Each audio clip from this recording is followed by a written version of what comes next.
నమస్తే. జూన్ నెలలో 12 రాశుల వారందరికీ కూడా ఏ రకంగా గ్రహ సంచారం చక్కగా ఎఫెక్ట్స్ మంచి బ్యూటిఫుల్ ఎఫెక్ట్స్తో ముందుకు రాబోతోందని చూసేద్దామా మరి.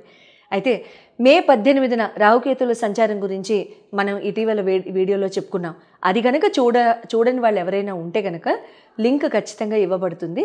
ఆ లింక్ మీద క్లిక్ చేసి రాహుకేతువుల ప్రభావం చేత గ్రహ సంచారం చేత మనకి ఈ 12 రాశుల వాళ్ళందరికీ కూడా ఏ రకంగా ఉండబోతుందో మీరు తెలుసుకోవచ్చు. ఎందుకంటున్నాను అంటే రాహుకేతువులు జనరల్గా సంవత్సరంన్నరకి ఒక్కసారి మారే గ్రహాలు. అయితే ఈ సంవత్సరంన్నరకి ఒకేసారి మారే గ్రహాల యొక్క అంటే పెద్ద పెద్ద గ్రహ మార్పులు ఇవి. రాహుకి కానీ, కేతు భగవానుడు కానీ, గురు భగవానుడు కానీ, శని భగవానుడు కానీ చాలా పెద్ద పెద్ద గ్రహాలు. అంటే వీళ్ళ తీవ్రత ఎక్కువగా ఉంటుంది మిగతా వాళ్ళ తీవ్రతతో కంటే పోలిస్తే. ఎందుకు? మిగతా వాళ్ళందరూ కూడా జనరల్గా తీవ్రత ఉన్నప్పటికీ కూడా ట్రాన్సిట్స్ చాలా ఫాస్ట్గా అయిపోతాయి కాబట్టి తేరుకోవడం చాలా ఈజీ. ఈ నలుగురివి మాత్రం కాస్త తేరుకోవడం కష్టం. సంవత్సరంన్నర, సంవత్సరం, 2.5 సంవత్సరాలు ఈ రకంగా ఉంటాయన్నమాట ఈ నలుగురివి కూడా. కాబట్టి రాహుకేతువుల గ్రహ సంచారం మార్పులు ఎవరైనా చూసి ఉండకుండా ఉంటే కనుక లింక్ ఖచ్చితంగా మీకు ఇవ్వబడుతుంది. ఆ లింక్ మీద క్లిక్ చేసి మీ రాశికి ఏ రకంగా ఎఫెక్ట్స్ అనేవి ఉంటాయనేది మీరు తెలుసుకోవచ్చు.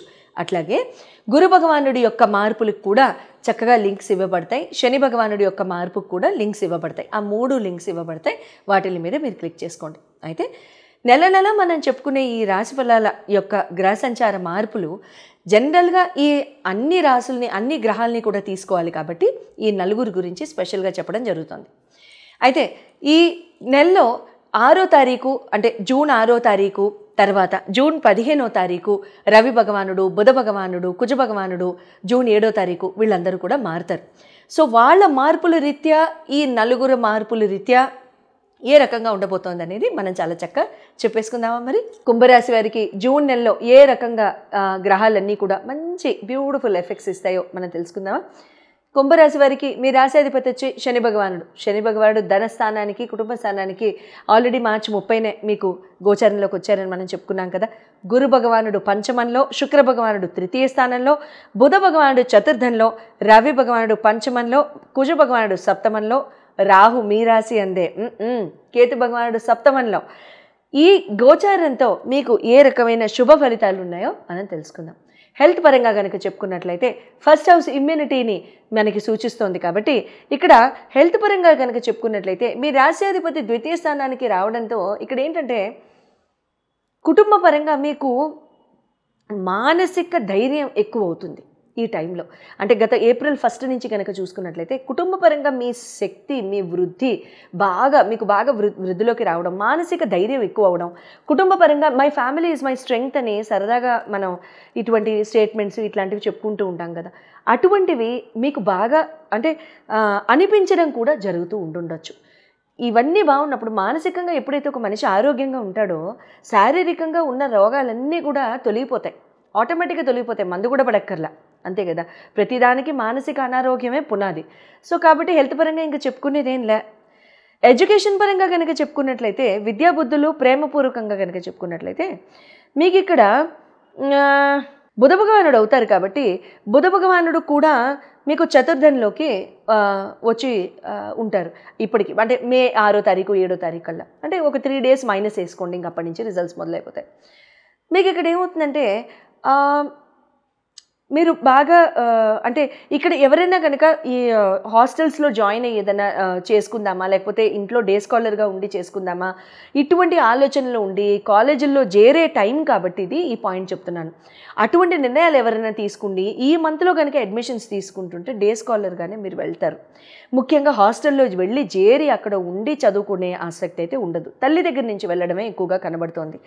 ప్రేమపూర్వక వ్యవహారాలు కనుక చూసుకున్నట్లయితే తల్లికి ప్రేమని పరిచయం చేయడం, ప్రేమ వ్యవహారాన్ని గురించి తల్లికి చెప్పడం లాంటివి కూడా జరుగుతూ ఉంటాయి. తల్లి యొక్క ఆశీర్వాదం తీసుకోవడం, తల్లి యొక్క ప్రేమపూర్వకమైన అనురాగాన్ని పొందడం, తల్లి యొక్క మంచి చెడు వినడం, తల్లి యొక్క మంచి ఆలోచనల్ని మనం గ్రహించడం కూడా ఇక్కడ జరుగుతూ ఉంటుంది. వైవాహిక జీవితం కనుక చూసుకున్నట్లయితే మీకు సప్తమాధిపతి రవి భగవానుడు అవుతారు కాబట్టి రవి కూడా మీకు పంచమంలోకి వచ్చారు కాబట్టి ఇక్కడ ఏముంటుందంటే మీరిచ్చే మానసిక ధైర్యం మీ పార్ట్నర్కి ఎక్కువ అన్నట్టుగా మీ పార్ట్నర్ తెలియపరుస్తారు, వ్యక్తపరుస్తారు. అంటే ఆ బ్యూటిఫుల్ కాంప్లిమెంట్స్ మీ పార్ట్నర్ యొక్క నోటి నుండి వస్తాయి. అటువంటివి జరిగినప్పుడు నువ్వే నా ధైర్యం, మీరే నా ధైర్యం, తమరే నా ఇది అన్నట్టుగా వస్తూ ఉంటాయి అన్నమాట. అటువంటివి జరుగుతూ ఉంటాయి. అప్పుడు ఏమవుతుంది, మీరు మేల్ ఫీమేల్, ఫీమేల్ మేల్ ఎవరుంటే వాళ్ళు పార్ట్నర్స్. సో వాళ్ళు ఇక్కడ ఏమవుతుందంటే మీ ఉత్తేజం, అంటే మీ సెల్ఫ్ కాన్ఫిడెన్స్, మీ ఫ్యామిలీని కండక్ట్ చేసుకునే ఆ పద్ధతి మీకు ఇక్కడ చాలా ధైర్యాన్ని ఇస్తుందన్నమాట. నేను ఉండాలి, నేను ఉంటాను. సో కాబట్టి అటువంటి ఆ ఇన్స్టిట్యూషన్లో మీ బిలీఫ్ అనేది చాలా స్ట్రాంగ్గా ముందుకు వెళ్తూ ఉంటుంది, శుభంగా ఉంటుంది. కెరీర్ అండ్ బిజినెస్ పరంగా చూసుకున్నట్లయితే మీకు నవమాధిపతి, దశమాధిపతి, 9th 10th లార్డ్స్ మీకు శుక్ర కుజులు అవుతారు. శుక్ర కుజులు అయినప్పుడు ఇక్కడ శుక్ర భగవానుడు కూడా మీకు ఇక్కడ తృతీయ స్థానానికి వచ్చారు కాబట్టి ఇక్కడ ఏమవుతుందంటే మీకు కెరియర్ పరంగా మీరు చాలా షేర్ చేసుకోవడం, నాలెడ్జ్ షేర్ చేసుకోవడం, లేకపోతే ఏదన్నా కళలు సాధించడం, ఇంకా ఎక్కువ చదువుకోవడం, ఇంకా ఎక్కువ వినడం, నాలెడ్జ్ని మీరు పెంపొందింప చేసుకోవడం, అప్గ్రేడ్ అవ్వడం, అప్స్కిల్ అవ్వడం, సర్టిఫికేషన్ ఎగ్జామ్స్ రాయడం, ఏదైనా ఇంటర్వ్యూలు అటెండ్ అవ్వడం, ఫారెన్ ఆన్ సైట్కి ట్రావెల్ చేయడం, ఆన్ సైట్ ఆపర్చునిటీస్ రావడం, ఆన్ సైట్ ఆపర్చునిటీస్ యొక్క డిస్కషన్ ముందుకు వెళ్ళడం, ఇలాంటివి జరగడానికి తథ్యం అవుతాయి. అయితే ఇక్కడ కుజభగవానుడు కూడా దశమ స్థానంలోకి, దశమాధిపతి మీకు కుజభగవానుడు అవుతారు కాబట్టి కుజుడు కూడా మీకు ఇక్కడ సప్తమానికి వచ్చారు కాబట్టి ఇక్కడ ఏమవుతుందంటే మీకు అంటే మీ స్టాండ్ పాయింట్ని, మీ పాయింట్ని చాలా చాలా స్ట్రాంగ్గా మీరు పెట్టగలుగుతారు. అవతల వాళ్ళకి అంటే మనం క్రిస్టల్ క్లియర్గా మన పాయింట్ని ఎక్స్ప్రెస్ చేయడం, మన వ్యూ పాయింట్ని అవతల వాళ్ళు ఒప్పుకునేలాగా మనం మాట్లాడగలం లాంటివి చేస్తారు. ముఖ్యంగా మీ గ్రాచారాల్లో అంటే మీ జన్మకుండల్లో కనుక కుజభగవానుడు కీలకమైన స్థానాల్లో ఉంటాయి. ఎటువంటి స్థానాల్లో?